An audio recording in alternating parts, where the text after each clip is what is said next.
Don't mind the weirder perspective on everything. My camera actually died, so what we're going to do now is we're going to just focus on ratios. Unfortunately, we're going to have to use this perspective, but at least the screen is still recorded, and I'm going to explain to you guys a few different ways I position myself to actually go about ratios in real time during an exam, and to just give myself a better perspective on different topics here, and give you guys maybe my own take on ratios, and also show to y'all how I go about solving ratios in an exam. Okay. So with that being said, the first trick that I want to give you guys, okay, and I'm going to be honest with y'all, when I took Comp 17 last semester, ratios for me was the least of my worries. Why? Is because I was like, there's so many things to cover, right? I mean, if we look at the number of ratios that we have to cover, there are so many. So that kind of bothered me. I wasn't very down to go through every single one of them, and I even remember having a few slides in my notes, a few like pages in which I tried to explain ratios in a funny way, or just remember them in some sort of possible scenario, and that was difficult for me. But when I was on the exam, I realized something really cool. So I think this would be the first thing to remember here, is that on the exam, your ratios questions are literally 99% likely to be multiple choice. Okay? So what I decided to do on an exam, and what I'm going to show you guys right now, is I figured out a way to do very educated guesses. Okay? So for example, let's say they give you a question for, a current ratio, which essentially stems to be, cash plus cash equivalents over all of your total current liabilities. And that's whatever right now, but my point was that in the exam, I figured that they would only give me 4 options, let it be 1.5, 2.2, 3.6, and 1.0. Alright, those would be 4 options that they would give you, and what I would do is I would try to pinpoint. So if we draw something, I would try to pinpoint the elements that would work as much as possible together to find that specific answer. Okay? That's how I would find them. So I'd try to reverse engineer the answers. And I would also try to say, well, hey, for example, let's say we're looking at the current ratio, which is all current assets over current liabilities. But then I would look at all my current assets. I'd be like, okay. It goes from cash inventories. And then I would try to look at my current liabilities, and I'd be like, okay, well, hey, I only have accounts payable and short-term notes payable. So I would know that this, are my current assets, and these are my current liabilities. So I'd try to position myself and say, well, hey, I'm not sure if it's just assets over liabilities. I'm not sure if it's, current assets, long-term assets. I'm not sure of what the ratio actually is. I would just try to, put myself in a very logical perspective and say, well, okay, what's the actual change from cash, to cash? What's the actual change from accounts receivable to accounts receivable? And what's the actual change from accounts payable to accounts payable? So essentially, I tried to kind of measure the ratios and see if they're actually, plausible. So in that sense, I was trying to just always diminish my odds of getting the wrong answer. So this is, a quick way to tell you guys that you could actually reverse engineer some of the questions they give you, because they're all multiple choice based. So for example, as I said, you could use the data they give you within the table and try to just add them up together, and maybe you'll find that correct ratio. I promise you that if you find an answer by yourself, like through the math, through finding different accounts in the statements of financial position, you are likely to find the correct answer, because the teachers, I don't think they're that advanced enough in the sense of trying to mess with you guys to give multiple correct answers based on what's available on the table. There's usually only one correct answer. So if I'm going to summarize what I just said here in a very effective way, it would be this. In terms of just having cheat codes, in the sense of being able to optimize your odds when you're not too sure about what the actual ratio is. So in an exam, when you want to optimize your chances of taking the correct multiple choice answer, and you don't really know much about ratios, I would suggest trying to reverse engineering the options available to you. So let's say you believe it would be 4.4. Well, hey, what's available in our statements of financial position that I could put together to find that answer? And if you do end up finding that answer, well, hey, you got the actual answer. That usually works, and that actually has worked for me when I was not totally sure. But what's cool is that right now I'm going to go through, I'm going to go through specific sets of ratios, and I'm going to try to explain them in maybe a funnier way. I'm going to go through a few, and we're going to try to see how much you could actually understand them, and based on my experience, what are the most relevant ratios to remember, okay? So, okay, measures the ability to pay back.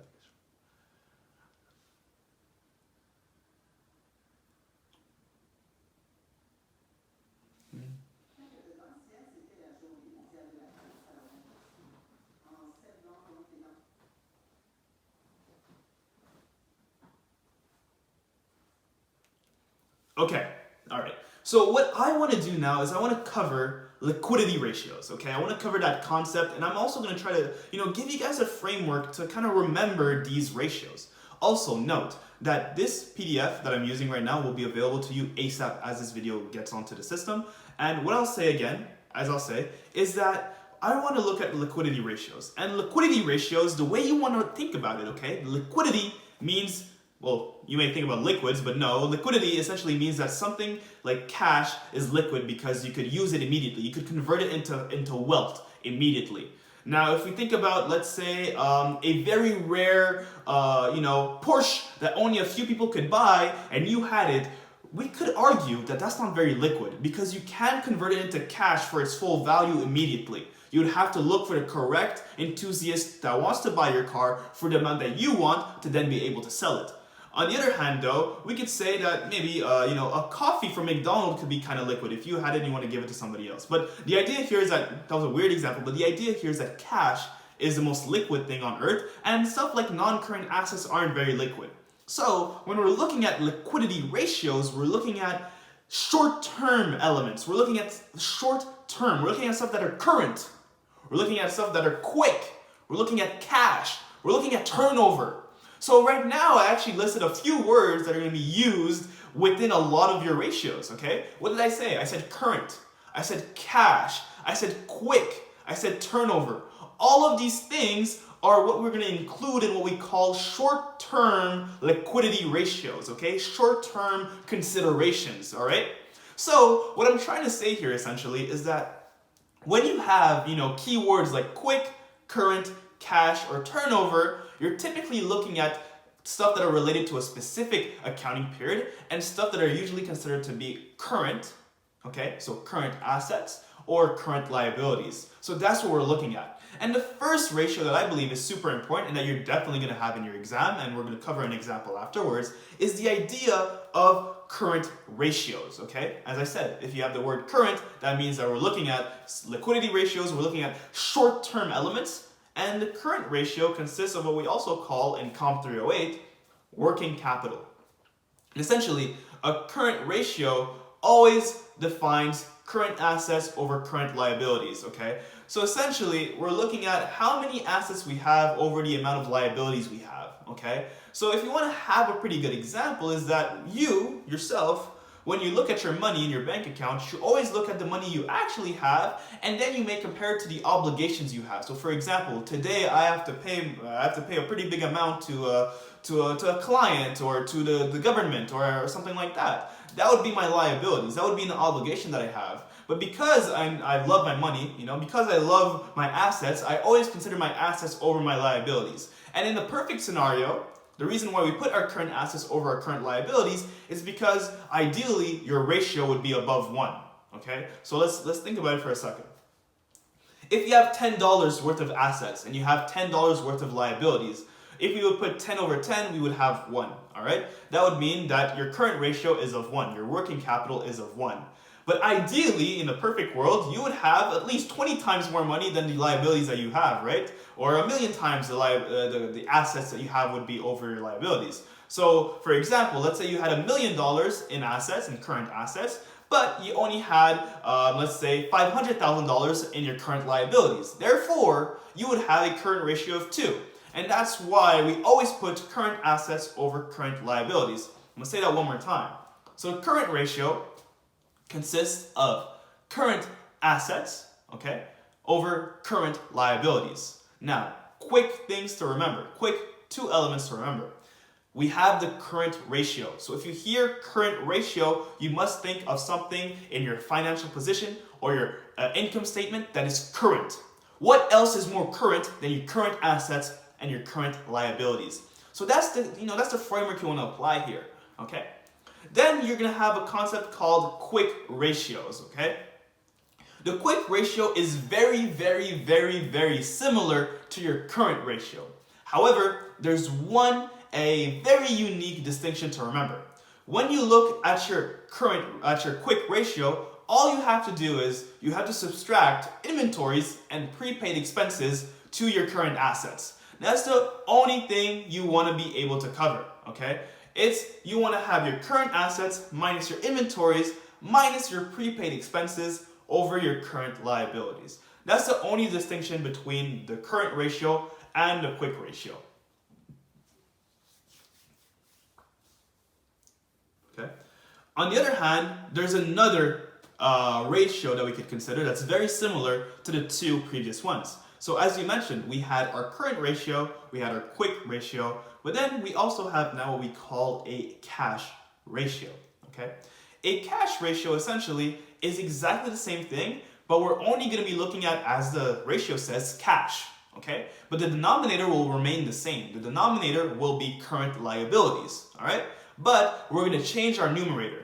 All right? So now for the cash ratio, obviously we're looking at cash as our numerator and whatever can be considered as cash equivalents. Now, cash equivalents, essentially, it stems for things like short-term investments. Okay? So if you have a short-term investment, you want to think of that as a cash equivalent. In a sense that in questions they're usually going to tell you that short-term investments are considered to be cash equivalents. So don't worry about that too much.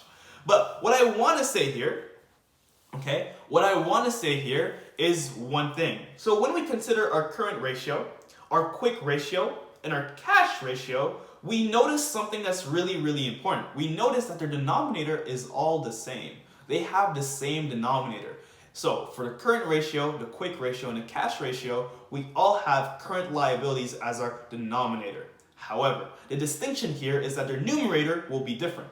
So for the current ratio, you want to remember that as always being, current. So therefore, all current assets and all current liabilities. For the quick ratio, you want to remember that you're quickly removing inventories and prepaid expenses. So that's going to be your numerator. Current assets minus inventories and prepaid expenses. And then obviously for your cash ratio, you're going to have the same denominator, but your numerator will consist of cash and cash equivalents. Okay?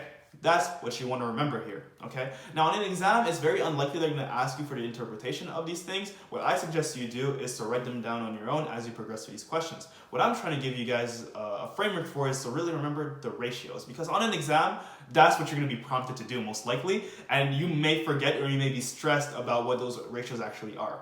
So by doing that, hopefully I was able to give you guys a better perspective of what current ratios actually are, and so on and so forth. With that being said, now we can look at the concept of turnover. And you're most likely to see, turnover as being discussed in, your liquidity ratios. And what's cool here is, as I said, when we think about liquidity ratios, we think about, assets that are current. We think about current elements. We think about short-term abilities of a company. So what we think about when we look at receivables turnover, when we look at inventory turnover, when we look at payable turnover, we're always looking at a very simple concept here, okay? We're always looking at a very simple concept. Sorry about that.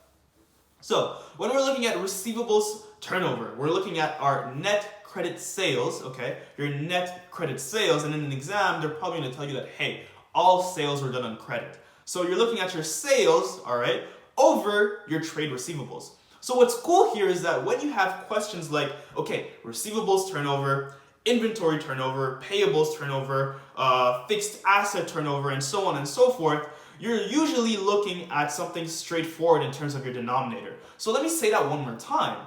So when you're looking at your receivables turnover and any ratio that's related to turnovers, essentially the name associated to that ratio will be at your denominator.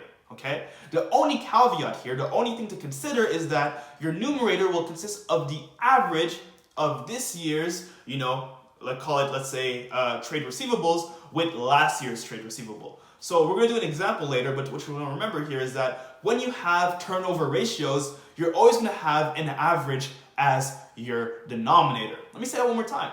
When you're looking at turnover ratios, you're always going to have an average at your denominator.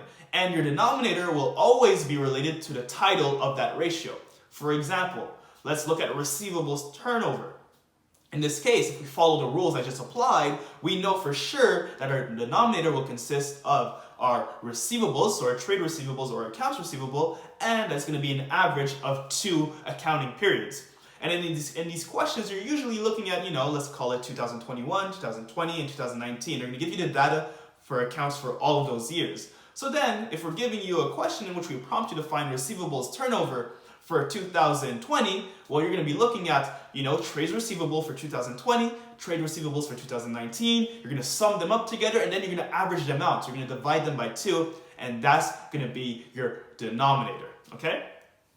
So when you do these questions, the only real thing you have to remember here, is, well, hey, what's a numerator? And what I'm going to try to do right now is I'm going to try to build some links between these ratios and what's going to be on their numerator. So when we look at receivables turnover, okay, what I want you to remember is that, well, when do, trade receivables or accounts receivables actually come to play in a business? If we look at it from the perspective of a business owner, if we put our, our little suits on, if we put our ties on, okay? When we think about, accounts receivable or trade receivables, we're generally thinking about sales, okay? We made a sale and we're expecting to receive money at a specific date, all right? So essentially, we're putting sales on credit, Let's say if we have an accounts receivable, we're expecting a sale in the future, right? So that's what you want to look at it as. You want to look at it as being, our sales over our average trade receivables, or our credit sales over our average accounts receivable. So what I'm trying to say here is that when we're looking at receivables turnover, we're really looking at the relationship between our sales and their resulting trade receivables, okay? So that's the way we want to look at it. Now, when it comes to inventory turnover, obviously we're going to have as our denominator our average inventory for 2 accounting periods. But when it comes to what we have as our numerator, what I want you guys to think about is this. Again, let's put ourselves in the perspective of a company. When we talk about inventory, what do we think about? We think about beginning inventory, we think about purchases, we think about ending inventory, and we think about cost of sales. So there's 4 elements here. And what I'm going to do is I'm going to tell you a very quick way to remember what's going to be on the numerator. So, obviously, if we're looking at inventory as our denominator, we know that by default, our beginning inventory is being considered. We know by default, our ending inventory is being considered. Okay? And since we know that purchases will essentially be demonstrated in all of those, we know that our purchases will be considered as well. Now, what is left? What is left is the effect, and the effect in this scenario is our cost of sales. So when you're prompted to answer inventory turnover, you really want to put yourself in the perspective of a business owner or of a company and say, well, hey, if we know our inventory is at our denominator, well, what could be our numerator? We know beginning inventory is accounted for, we know ending inventory is accounted for, and we know purchases are likely to be accounted for through all of those. So what is left is actually our cost of sales, and that's why it's going to be our numerator. So what I'm trying to do here, once again, is to give you guys a framework, to maybe figure it out when you're really stressed because you have a general understanding of some rules that you could apply here, okay? And then when it comes to payables, payables is a very easy concept as well when you put it in perspective. So what we're going to do here is we're going to put ourselves in the perspective of a business once again. So when we see payables turnover, because of the rules I've applied and I've discussed previously, we know that because we have payables turnover and we're looking at a turnover ratio, we know that our denominator will consist of trades or accounts payable. And because, once again, we're looking at turnover, we're looking at the average of those two. So it would be, call it accounts payable for 1 year plus accounts payable of the previous year divided by 2. That's our denominator. Now, when we think about accounts payable, when do we actually have accounts payable? When? We have accounts payable when we made a purchase, but we've incurred a liability because we couldn't pay them in cash at that day, or we couldn't pay them in full at that date. So for example, let's say I bought this camera, okay, this was a purchase, but I did not pay it in full, therefore I incurred a trades payable. Well, hey, the idea here is that when you think about these instances in which you have purchases, in which you have payables, you can see that there's a clear link between trades payable and purchases. So if you see a trades payable, well, it's obvious that in our business, we must have made a purchase. So that's why we do a payables turnover, okay? That's why we have that ratio.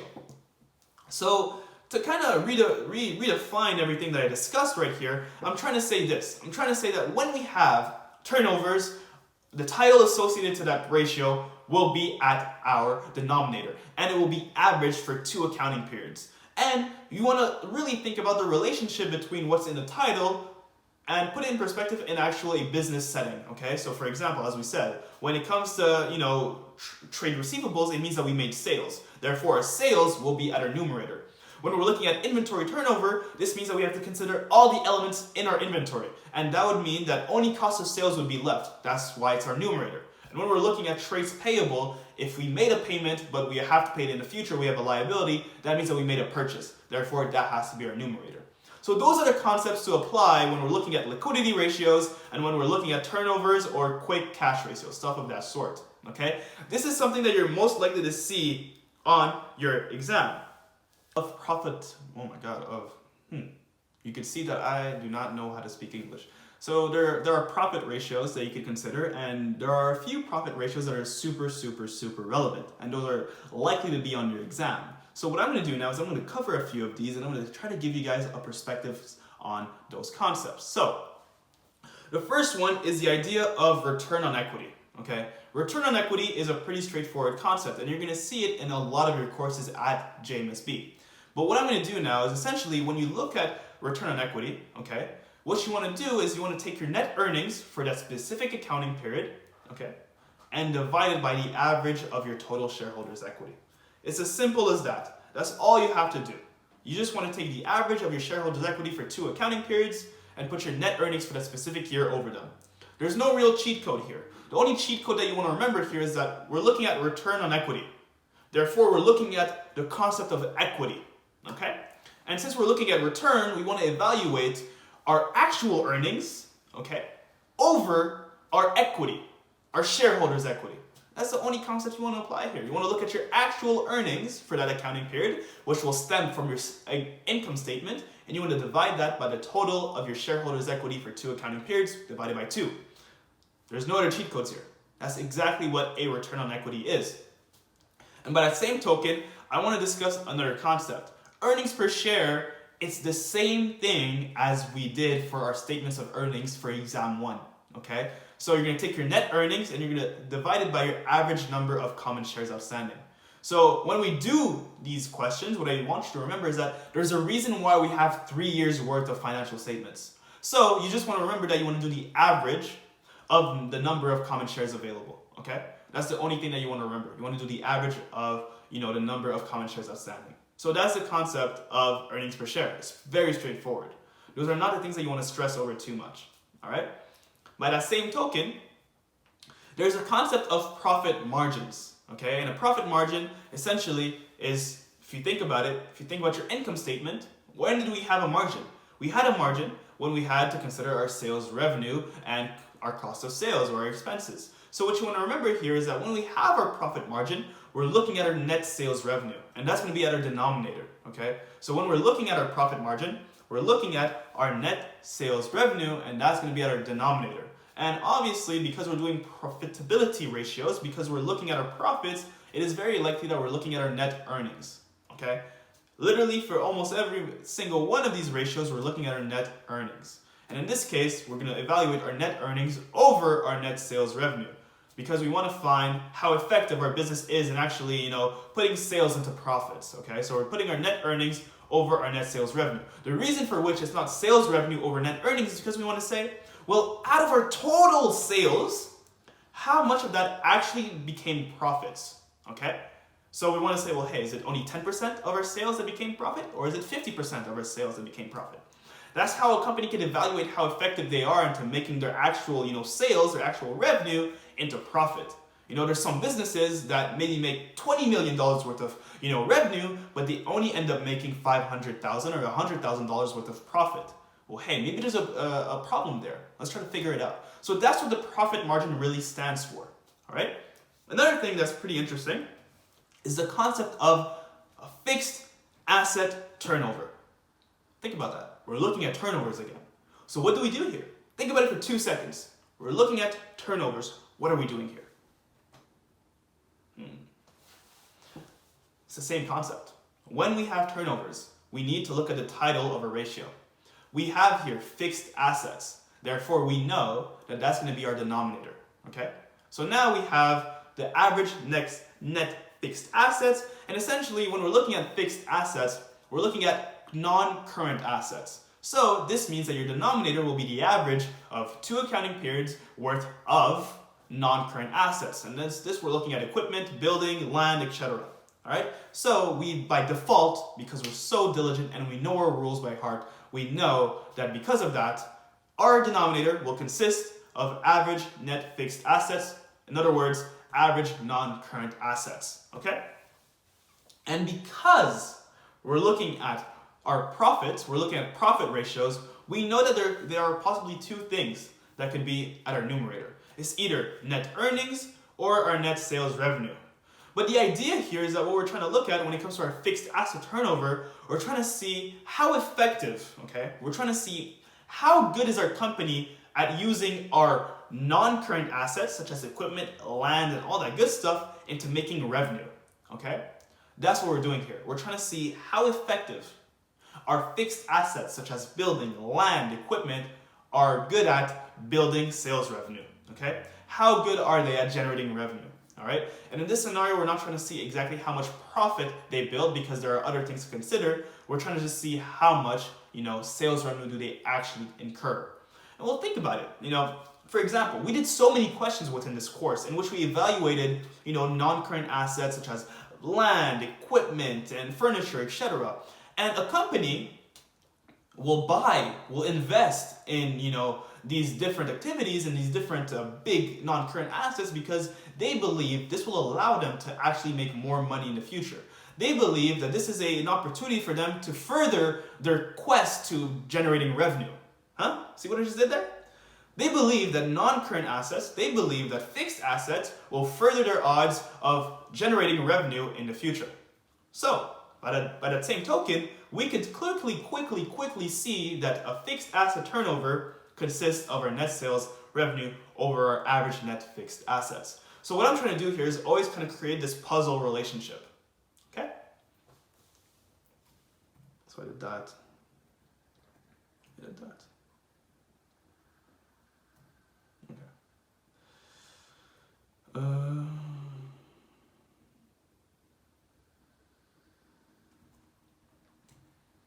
Okay, I think that's enough. So what I want to show you guys now is that if you go on the following Excel sheet, you're going to find a example of a ratios question with all of the solutions. Okay, so you can have the solutions available to you. They're going to be in the following, and then you're going to be able to kind of cross-reference your actual deductions and with what you actually did. So as I said, listen. This is a great opportunity for you to kind of practice what we discussed. And another thing that I do want to discuss before we part ways now is that when I studied for ratios as well, although I did say that was not my favorite moment in life ever, when I studied for my ratios, what I did do, and I'll give you guys an example, I tried to just write them down. Write them down not in, the function, but write them down onto words by saying, for example, okay, the cash ratio consists of cash and cash equivalents over current liabilities. It's important because it does X, Y, Z, and so on and so forth. That's why I believe, I kind of got to remember a few things, right? Because I was able to kind of put them in perspective. So I really do suggest for you guys to do the following. Take ratios that you believe are very, very, very important, okay? Write them down, or the ones that you struggle with. Write them down word for word. For example, like this. Cash ratios, okay? This is a liquidity ratio, okay? It consists of the following. cash plus cash equivalents over current liabilities, okay? This is cool because we know that with liquidity ratios, we're always putting our current liabilities as our denominator. That's really good. I only have to remember cash plus cash equivalents, okay? Now, this cash ratio is dope because it allows me to figure out X, Y, Z, blah, blah, blah. That's how I did it. And I know it kind of seems daunting, but it was a good opportunity for me to just put it, put it on paper, so I could maybe try to remember it a little bit more. So as always, I hope this helps. I hope you guys are working hard, and as always, man, I really hope it helps.